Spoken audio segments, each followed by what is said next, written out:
A nossa viagem matemática começou no deserto do Egito.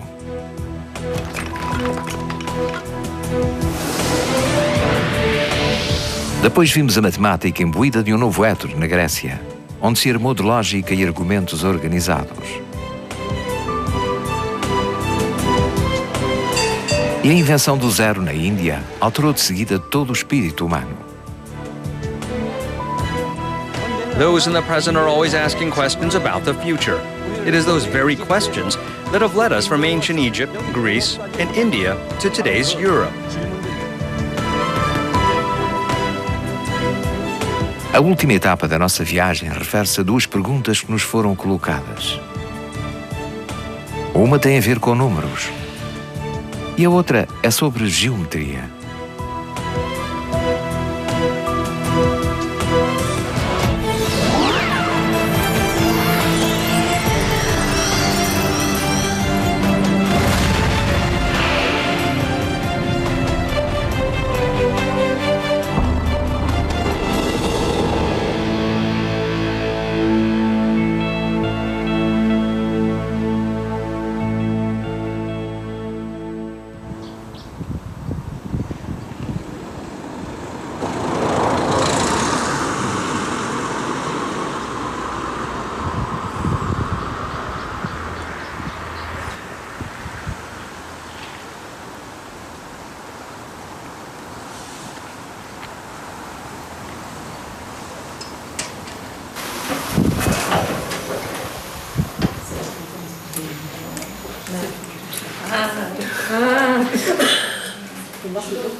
Em 1962, a vida de um rapaz mudou nesta pequena biblioteca.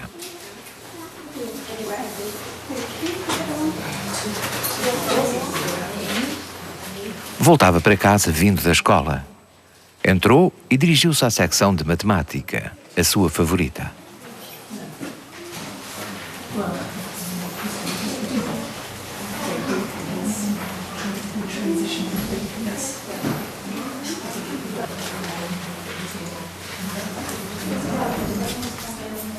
Enquanto lia os vários títulos, encontrou este livro, intitulado O Último Problema.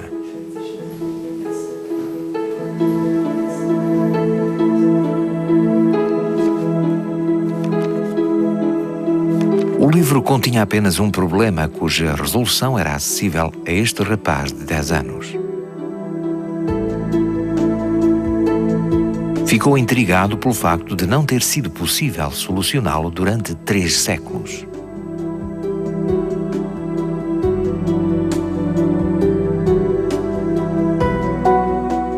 O nome do rapaz era Andrew Wiles. E aos 10 anos encontrou a questão à qual dedicou a sua vida.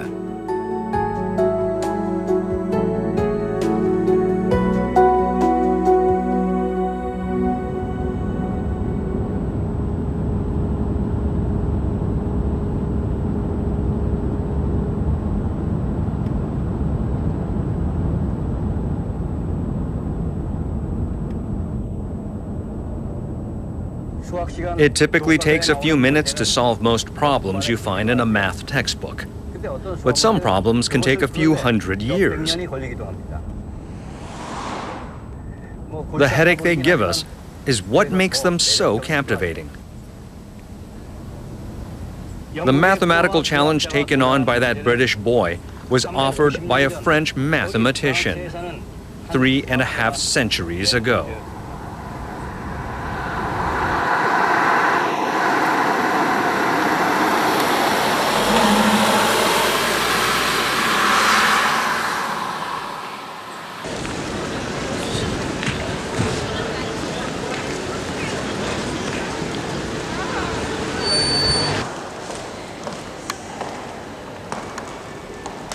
Esta distinta estrutura do século XVII foi outrora a sede do juiz de paz. O seu interior emana magnificência e grandiosidade.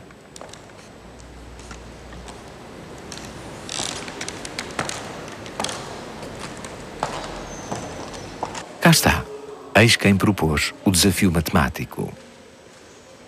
Pierre de Fermat era o juiz presidente deste tribunal.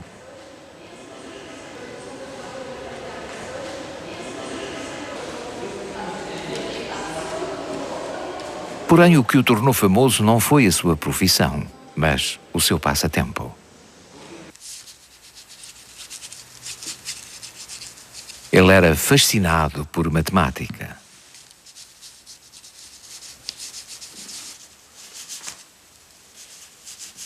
Atualmente conseguimos enviar foguetões para a Lua graças a ele.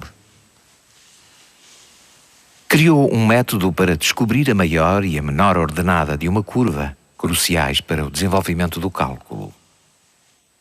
Fermat was an amateur mathematician, but his contribution to the history of math went beyond mere hobby.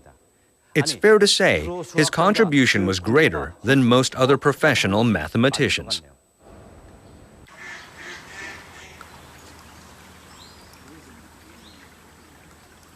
Pierre de Fermat andava sempre com um livro chamado Aritmética, escrito por Diofanto de Alexandria.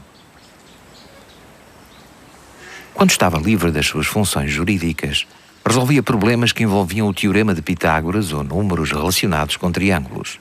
Às vezes ele próprio criava questões de matemática. Era um amador que deixou os seus pensamentos matemáticos em notas dispersas, em vez de um livro. O problema no centro deste desafio foi um deles.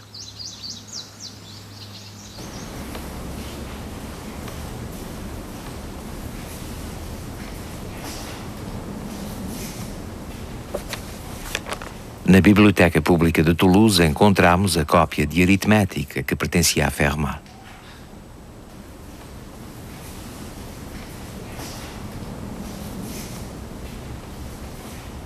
Nela vemos até a sua assinatura. This is the edition of Arithmetica Fermat carried. It was published in 1575. Fermat left a message like this in the margin of the 8th problem, in Chapter 2.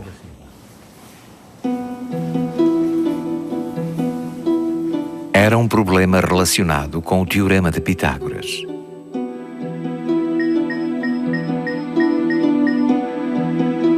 Este teorema afirma que a soma do quadrado do lado A e do quadrado do lado B é igual ao quadrado do lado C.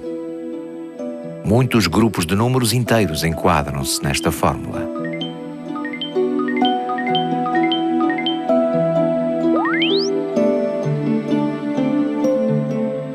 Fermat limitou-se a alterar os expoentes da questão. Que números inteiros se enquadrariam nesta fórmula? Fermat disse que nenhum maior do que 2. Qualquer expoente igual ou superior a 3 originaria a mesma conclusão.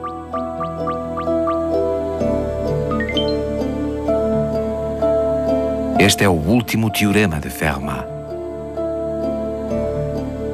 Na margem da página escreveu as seguintes palavras: Tenho uma demonstração maravilhosa para este teorema, mas a margem é demasiado pequena para contê-la.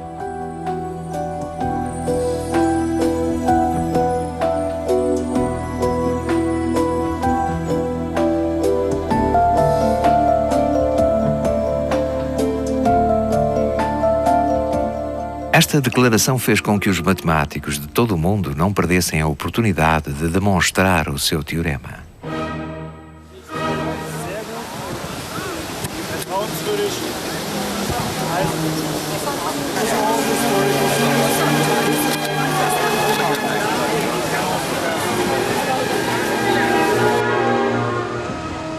O primeiro a aceitar o desafio era contemporâneo de Beethoven.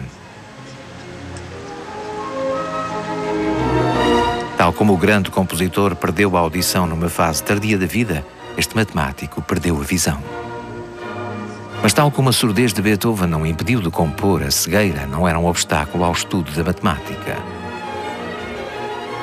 Chamava-se Leonhard Euler. Nos 7 anos que se seguiram à perda da visão, prosseguiu os seus estudos. Durante esse período, Foram muitos os seus feitos no campo da matemática.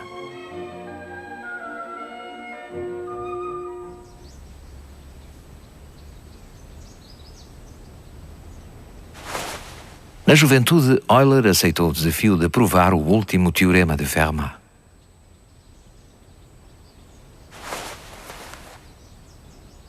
Uma vez que para conseguir prová-lo teria de usar expoentes compostos por qualquer número inteiro, teria muitas equações pela frente.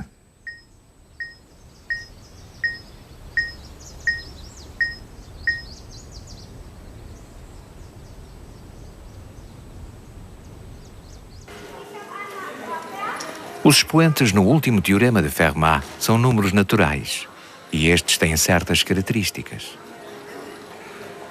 Almost every natural number is composed of prime numbers or their multiples.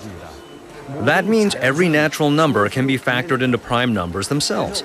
The word prime suggests that these numbers are first in importance. Their role in math as building blocks suggests that's true.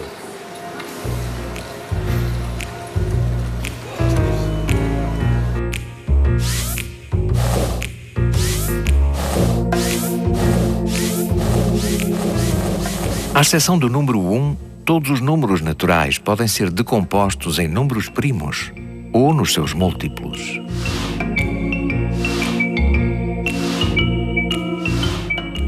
Talvez os números primos sejam a chave para demonstrar o último teorema de Fermat.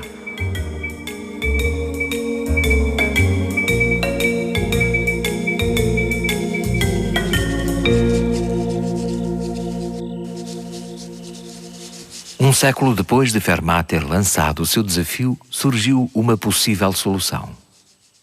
Euler tentou a equação utilizando 3 como n, o expoente. De modo a prosseguir com a investigação, concebeu um novo tipo de números. Ou seja, números imaginários.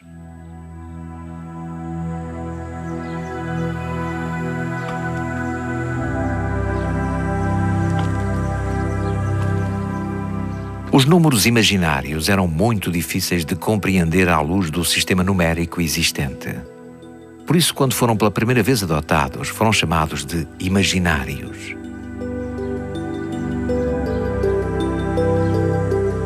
Para alcançar os números imaginários, era necessário uma nova perspectiva. Imaginemos uma pessoa que possui terreno com uma área de 1.600.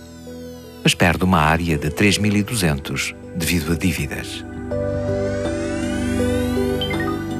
A restante área do terreno são 1.600 negativos. Por isso, qual é o comprimento de um lado do terreno? Não é certamente 40. Também não pode ser 40 negativos. Um número que resulta num número negativo quando é elevado ao quadrado é um número imaginário.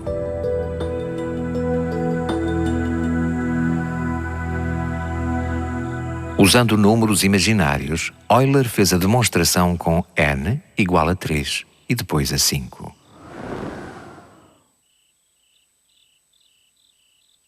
Mas não resultou. A demonstração funcionou para alguns números, mas falhou quando tentou aplicá-la a todos os números inteiros. Euler had opened a window into how to solve the problem, but he failed to complete the task. The fact that such a remarkable mathematician like Euler did improve it shocked many mathematicians.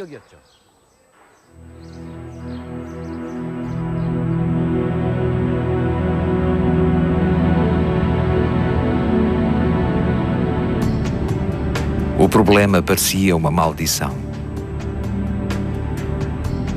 Mas atraiu cada vez mais matemáticos.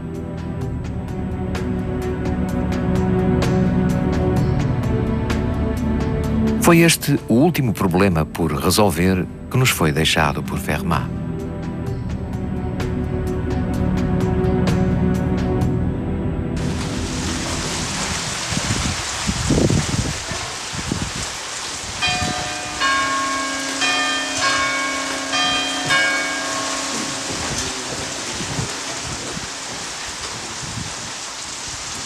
Já passaram 3 séculos desde que Fermat propôs o desafio.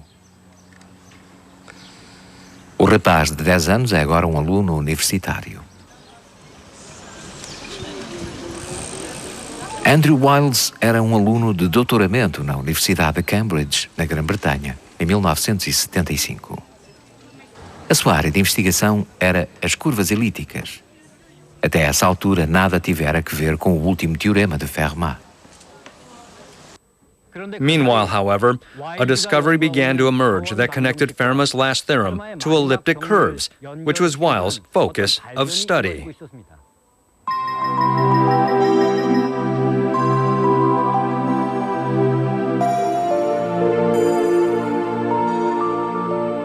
A equação que define as curvas elípticas é única.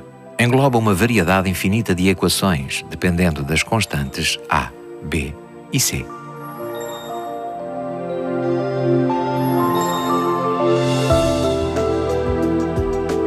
Entretanto, os matemáticos japoneses Yotaka Taniyama e Goro Shimura introduziram uma arrojada nova ideia no Congresso Internacional de Matemática que teve lugar em Tóquio, em 1955. Afirmava que toda a equação elíptica se transforma em formas modulares.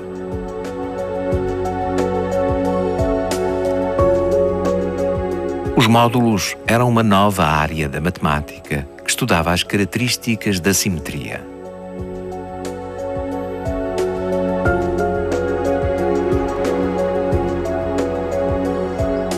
A conclusão de Shimura operou uma revolução no último teorema de Fermat, que se julgava impossível de resolver.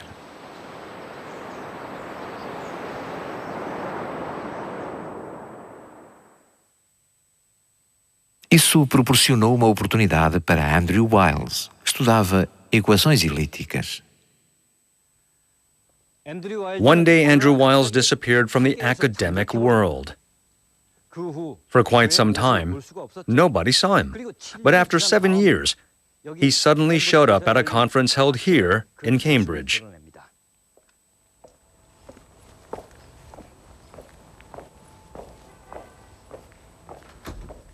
Este centro de investigação na Universidade de Cambridge é famoso em todo o mundo no campo da matemática.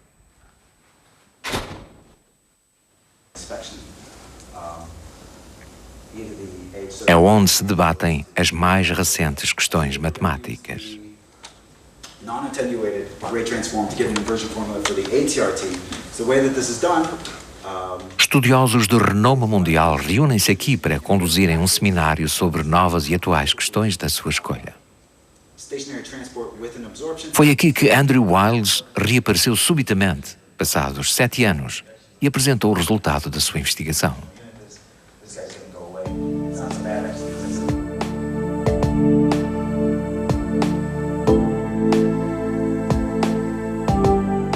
Foram muitos os que encheram as cadeiras deste auditório para testemunharem um momento histórico. Mas só cerca de 1/4 dos presentes conseguiu perceber as difíceis fórmulas matemáticas que enchiam o quadro. Perguntamo-nos como lhe terá sido possível resolver este problema dificílimo.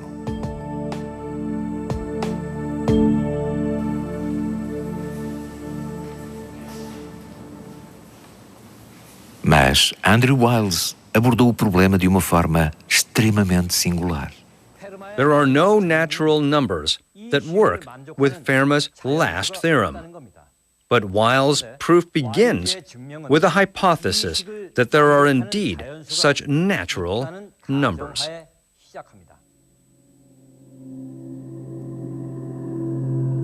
Permitam-me que simplifique. Suponhamos que a teoria de Fermat estava errada. Neste caso, teríamos uma equação com este aspecto. Se a transformarmos um pouco, ficamos com uma equação elíptica. O último teorema de Fermat tornou-se uma equação elíptica. E toda a equação elíptica pode ser transformada em formas modulares. Isto é conhecido como a conjetura Taniyama-Shimura. Esta equação obtém-se partindo do princípio de que o último teorema de Fermat está errado. Logo, esta equação não existe. Se a conjetura estiver correta, não pode ser transformada em módulos.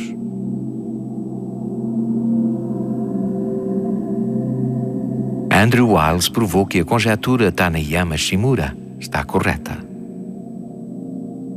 Por conseguinte, a equação obtida a partir do princípio de que o último teorema de Fermat está errado não pode existir. E isso significa que o último teorema de Fermat está correto. Andrew Wiles finished his historic lecture and put down the chalk. And then he said, breathlessly, "I think I should stop here."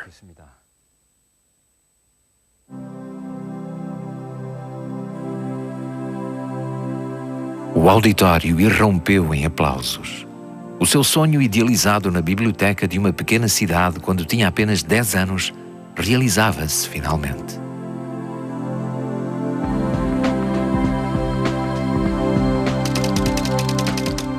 No dia seguinte, a sua histórica palestra chegou à primeira página dos jornais.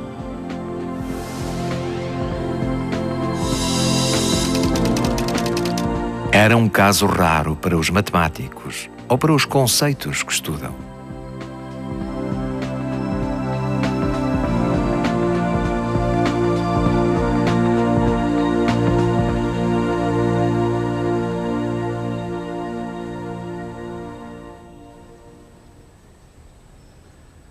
A problem that was an issue 3.5 centuries ago, and since then has had many challengers.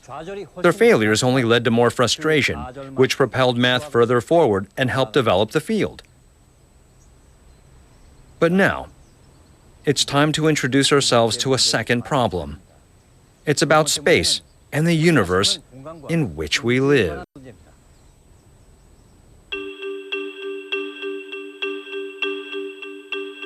No ano 2000, um grupo de investigação matemática ofereceu o prémio Millennium a quem quer que resolvesse 7 mistérios matemáticos. A recompensa, $1 milhão.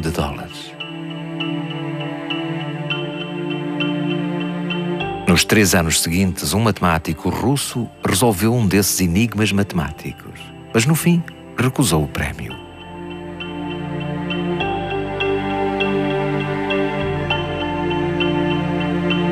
Chamava-se Grigori Perelman. Quando lhe perguntaram por que recusou o prémio, eis o que terá respondido.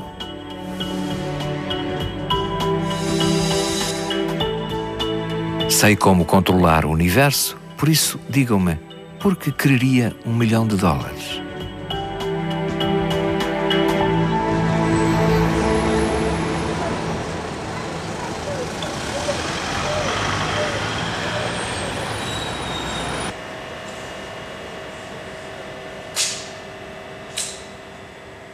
Este instituto tem o nome de um matemático do século XIX. Chamava-se Henri Poincaré. Foi quem propôs o problema que o Sr. Perelman resolveu.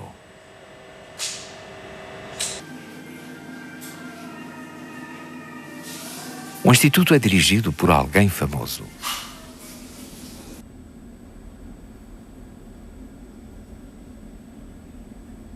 Um vencedor da medalha Fields, o Prémio Nobel da Matemática. O problema colocado por Poincaré já é complicado de entender, quanto mais de resolver. Estamos prestes a ouvir a pergunta. Temos de nos concentrar. On peut se demander si, étant donné un univers, je vais dire un univers sans trou, un univers fini, borné, sans trou, sans bord. O quê? Em linguagem corrente, por favor. Est-ce que je peux le déformer pour avoir un univers très simple? Et cet univers très simple, ça serait l'analogue de la sphère, une sphère de dimension 3, où on a 3 coordonnées, mais qui est comme une sphère qui, elle, n'a pas de trou, bien sûr. Il pose cette question, c'est ça qu'on appelait la conjecture de Poincaré. Poincaré ne le pose pas comme une conjecture, Muito bem, en fait. ainda não Il pose percebemos. juste la question. Et il énonce... Que tal explicar com a ajuda de imagens? Cette question nous entraînerait trop loin.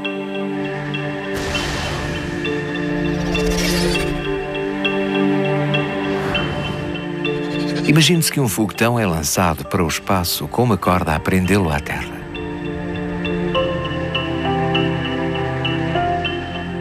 Quando a sua viagem o traz de volta à Terra, se a corda for esticada e convergir para o mesmo ponto, então mostrará que o universo tem de ter a forma de uma esfera. Foi isso que Poincaré conjeturou.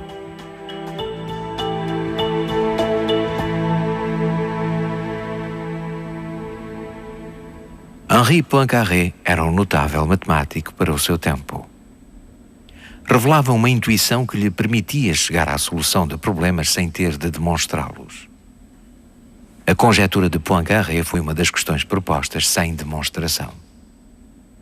Il pose juste la question.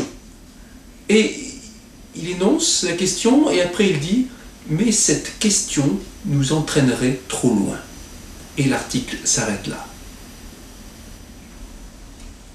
E tinha razão. Este problema levou-nos para muito longe.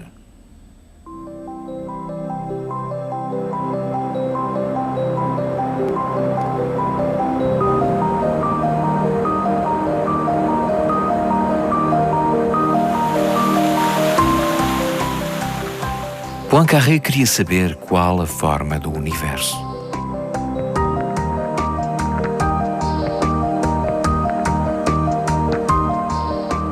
Sentado à secretária, pôs-se simplesmente a adivinhar.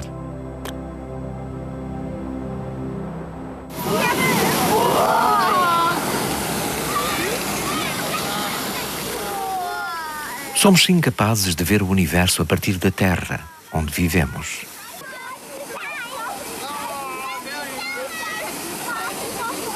Mas conseguimos ver o aspecto das bolas de sabão.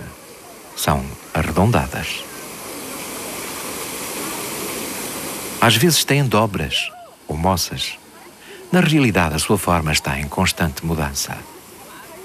Mas dizemos que são geralmente redondas.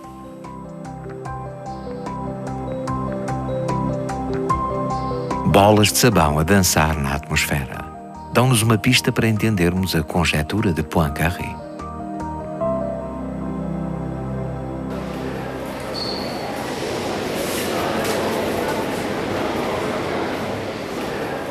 Isto é um mapa do metro que inclui o nome de todas as estações. Não tem na realidade o aspecto do verdadeiro traçado do terreno. Todavia, conseguimos usá-lo para chegar ao nosso destino. Isto pode não parecer particularmente espantoso, mas é obra de um matemático. Viveu no século XVIII. Vamos ao seu encontro?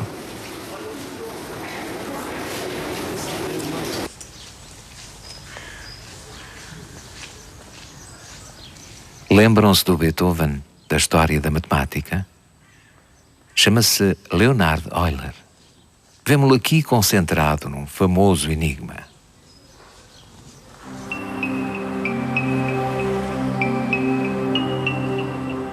Esta é a cidade russa de Kaliningrado. O rio Prególia atravessa esta cidade ancestral, outrora conhecida como Königsberg. O rio tem 7 pontes. Inspiraram um cidadão a criar um enigma a seu respeito.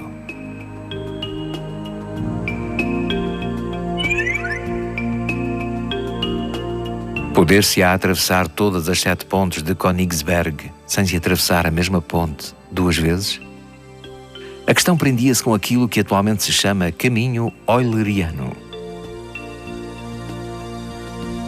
Muita gente aceitou o desafio, mas ninguém teve êxito. Isto tornou o enigma ainda mais famoso.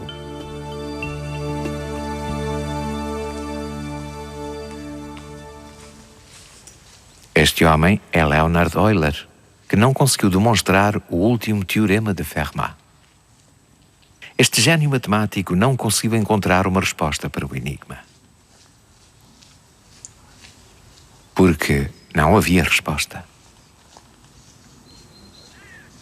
Não havia uma forma de atravessar todas as pontes percorrendo cada uma apenas uma vez. Como terá Euler sabido que era impossível?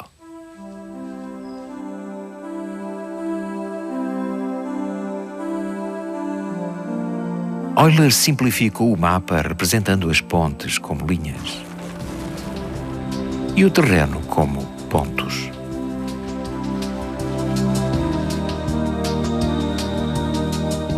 A questão tornou-se assim muito mais clara.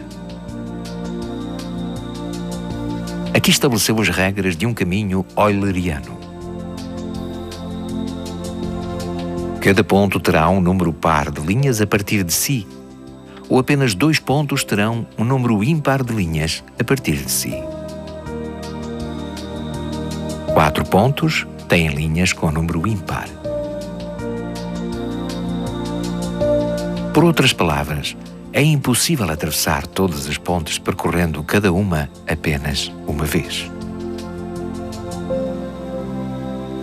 O real traçado do terreno não importa. Euler viu a ligação entre as linhas e os pontos neste cenário.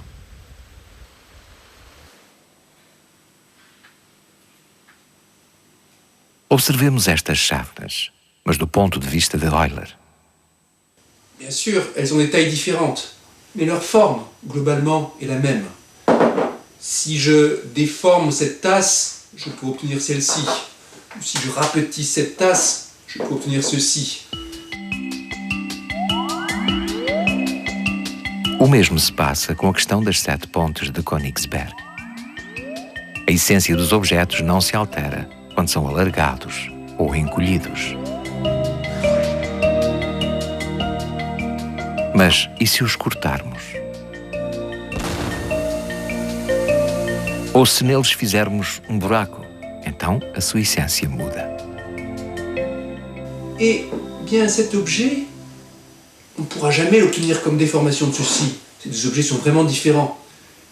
Si je déforme cette tasse, je n'obtiendrai jamais le gombox. Pourquoi? Parce que la tasse a un trou, une anse, et le gombox n'en a pas. Je peux déformer cette tasse de 1000 manières, il y aura toujours un trou. Et donc le topologiste sait que cette forme et cette forme sont des formes différentes.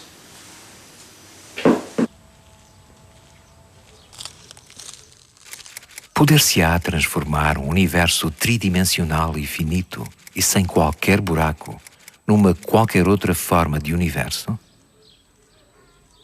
Graças a Euler, entendemos o significado de não ter qualquer buraco e de se transformar numa outra forma. Então, muito bem. Que tal aprendermos mais sobre uma dimensão finita?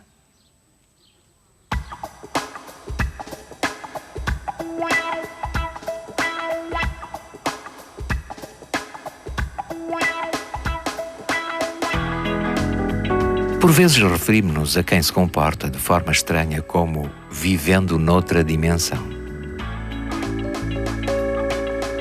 Mas, da perspectiva das dimensões matemáticas, o mundo parece, de facto, muito diferente.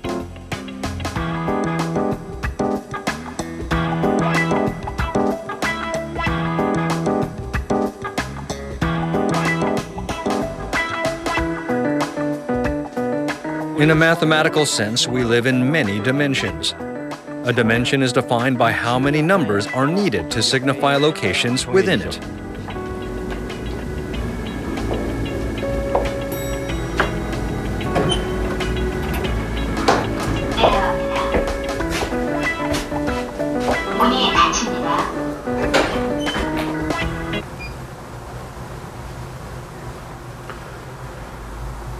A dimension defined by just one number. We would call that one-dimensional. We use just the number 5 to go up to the 5th floor.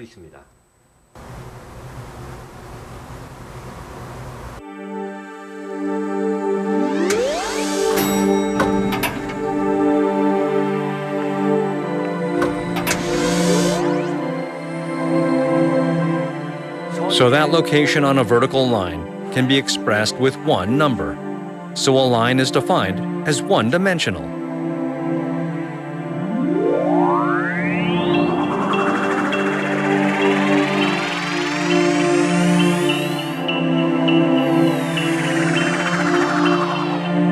The surface of the Earth on which we live is two-dimensional.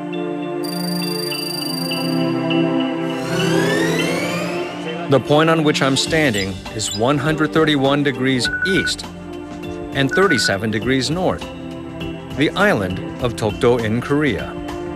With just 131 and 37, I can explain to you precisely where I am. If a location required 100 numbers to be explained, it might be described as 100-dimensional. What does this two-dimensional world I'm standing in look like?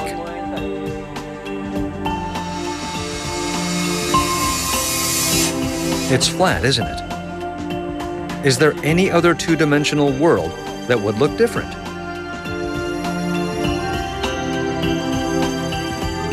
I'm walking to the end of this map of the world.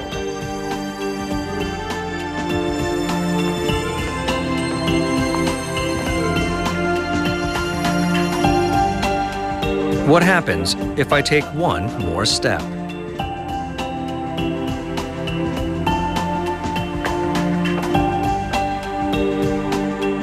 I came out from the opposite side of the map. This is because the Earth is round. When you depart from any point on the Earth, you can still come back to the original spot.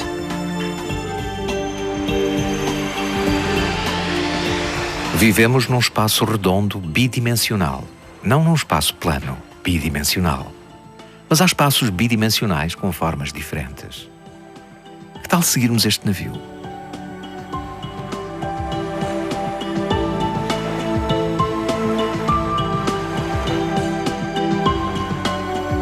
Regressa ao exato ponto de partida.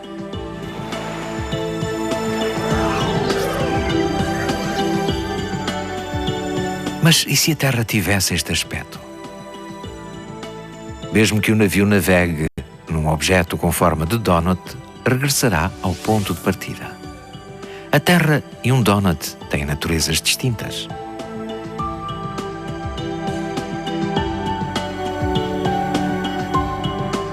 Mas como veremos a diferença vivendo à superfície da Terra?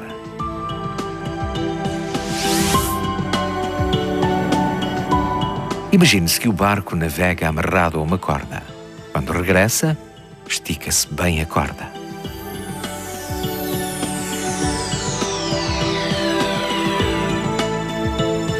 Se a corda convergir para o mesmo ponto, sabemos que a forma é uma esfera. Mas isso não resultaria com uma forma de donut. A corda ficaria presa no interior do buraco.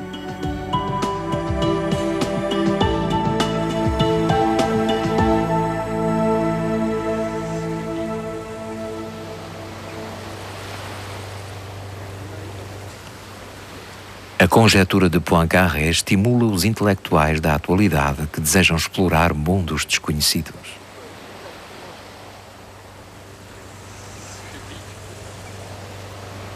De facto, somos como a gente do passado que observava o mar e se interrogava. Mas tal como os povos antigos navegaram até aos confins do mar, nós queremos explorar o universo.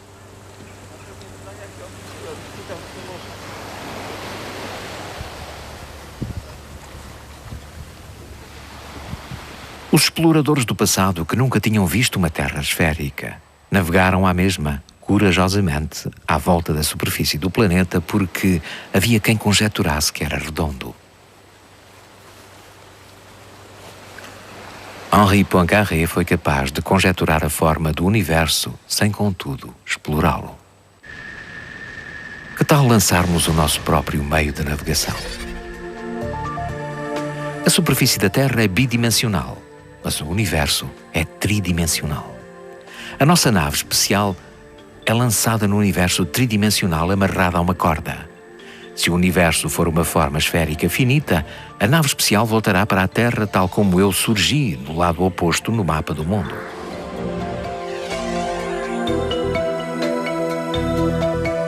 Agora esticamos bem a corda.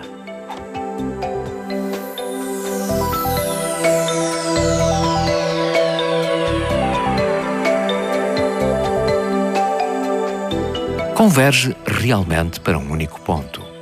Significa então que o universo poderá ser uma esfera tridimensional, sem um buraco.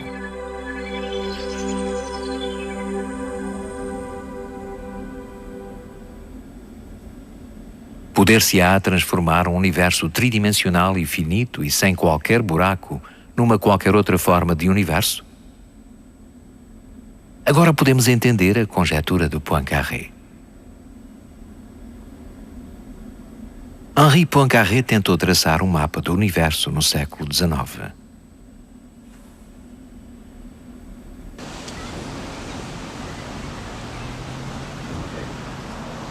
Mas a matemática é um mundo de demonstrações precisas. Sem tais demonstrações, a conjetura de Poincaré é um mero palpite.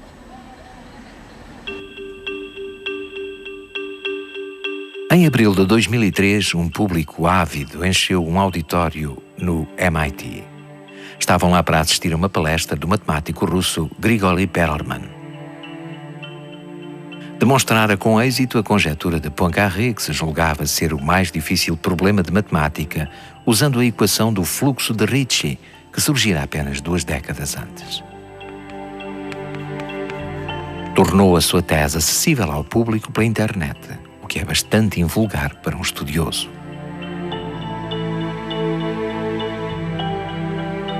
Recusou dar qualquer tipo de entrevistas a jornalistas. Rejeitou ofertas de emprego e até o prémio de $1 milhão. Limitou-se a regressar a casa, em São Petersburgo, na Rússia.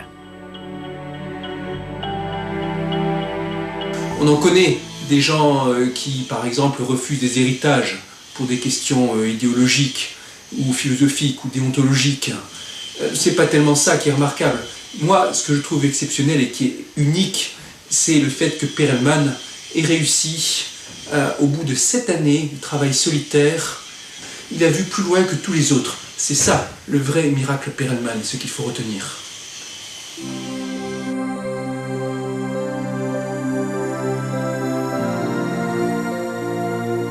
De onde surgiram os números pela primeira vez? Foi com essa pergunta que iniciámos a nossa viagem. E foi ela que nos trouxe ao ponto de considerarmos a forma do universo.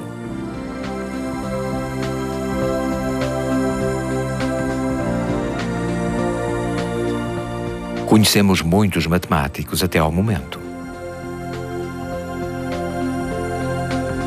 Matemáticos não são apenas aqueles que resolvem problemas de matemática, mas também quem os cria. São mais os problemas por resolver do que os que já foram resolvidos. Estes problemas inspiram-nos a seguir sempre em frente.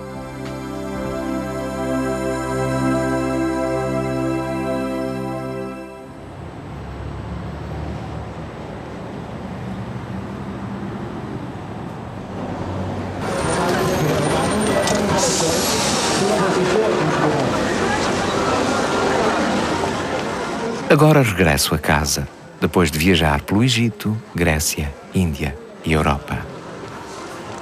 Tudo parece inalterado, mas sei que este mundo está muito diferente do que era antes.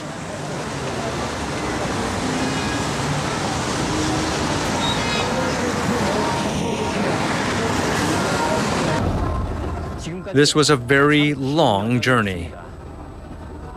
I truly had an incredible time, and I wonder how you feel. Do you see now that as long as civilization remains, math will be one of its most important pillars? And as civilization progresses, math will continue to develop. And then, our journey will begin anew.